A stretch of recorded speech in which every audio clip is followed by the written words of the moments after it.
आपके पास भी मोबाइल तो होगा।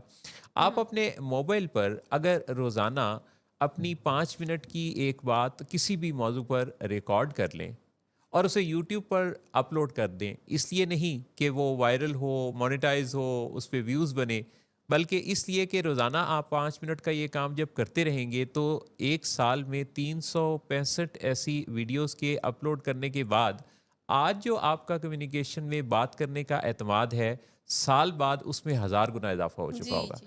तो सिर्फ़ अपने आप को बात करते देखना, बात करते रिकॉर्ड करना और ये हौसला और एतमाद कर लेना कि मैं इसे पब्लिक कर रहा हूँ, दुनिया के किसी भी खित्ते से कोई भी शख्स इसे देख सकता है। तो जब आप इस एक्सरसाइज़ से गुज़रेंगे, तो कोई वजह नहीं है कि आपका कम्युनिकेशन पुरएतमाद ना हो जाए और आपकी कम्युनिकेशन में, बातचीत में निखार ना पैदा हो जाए। हर अगली वीडियो, हर अगली रिकॉर्डिंग आपकी पिछली से ज़्यादा बेहतर होगी। जी। अगर आप चाहें तो आज ही से इस एक्सरसाइज का आगाज़ कर सकते हैं और अपनी कम्युनिकेशन को लाजवाब बना सकते हैं।